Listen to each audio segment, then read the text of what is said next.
The latest statistics from 2019 on the racial breakdown of murders showed that there were something like 2,900 black people were murdered in cases where the race of the perpetrator was known.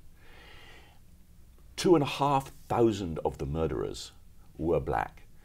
250 or so of the murderers were white. So actually, black people, men and women, were being killed at 10 times the rate by black killers rather than white killers. So it is absolutely false to try and to paint the United States as a place where black people are being killed on the streets by white people, white policemen.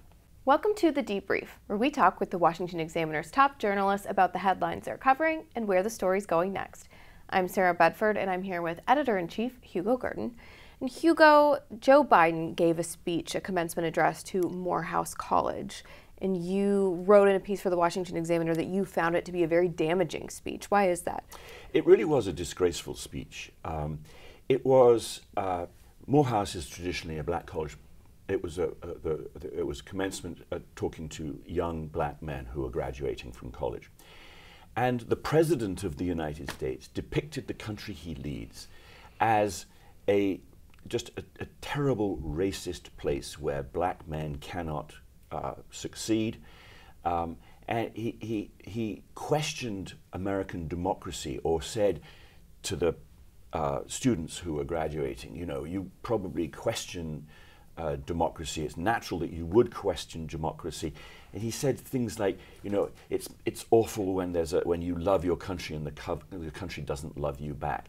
It was an indictment of the country he leads and a disgraceful, false picture of a country which no longer exists. Even if that country ever did exist, it certainly isn't the case now that young black men or young black women cannot succeed. There are all sorts of opportunities that are offered to them consistently.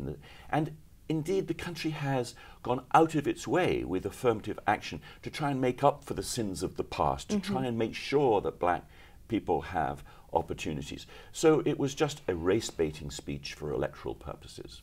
Part of those distortions included sort of painting America as a place where black men are being slaughtered in the streets by white police. That's not just a trope that's, you know, unique to Biden. The Democratic Party has pushed that line, but that's a distortion, right? It's absolutely a distortion.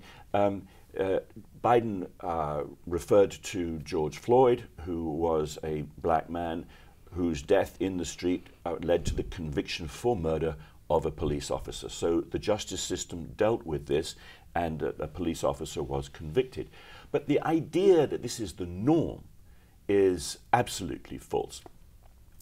The latest statistics from 2019 on the racial breakdown of murders showed that there were something like 2,900 black people were murdered in cases where the race of the perpetrator was known. 2,500 of the murderers were black. 250 or so of the murderers were white. So actually, black people, men and women, were being killed at 10 times the rate by black killers rather than white killers. So it is absolutely false to try and to paint the United States as a place where black people are being killed on the streets by white people, white policemen. Black voters still overwhelmingly favor Democrats, but the Democrats, you know, monopoly on the black vote has really been slipping in recent years, particularly with the success of Trump. I mean, what do you attribute that sort of shift of the black vote to? Well, of course, the point you make is absolutely right, and that's why Joe Biden made the speech that he did.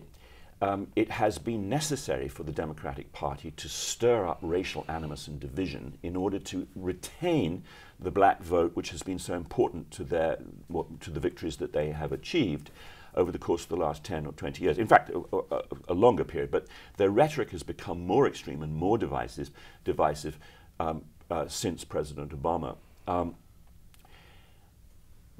Black people and other racial minorities are disproportionately represented in the working class. The working class feels abandoned by the Democrats. That is the appeal that President Trump made, and indeed that is why movements like the Tea Party grew up. The sense that there was nobody representing the working class, they have drifted towards Republicans. It's been, I think, about 6 election cycles, so 6 periods of 2 years during which racial minorities have drifted to some extent away from the Democrats. And the Democrats would be doomed if there was anything like parity in racial voting. So what you find is the Democrats have become the party of, let's call them the elites in terms of wealth, the elites in terms of education, of influence, the media, etc. And it is those people that that Democrats such as Joe Biden pander to. And what they provide to racial minorities is not the policies that will do them any good, but the rhetoric that makes them feel that they are abandoned by society and that Democrats can fix that. Well, Hugo, thank you so much for being here today. You can get more writing from Hugo and the rest of the commentary team at washingtonexaminer.com.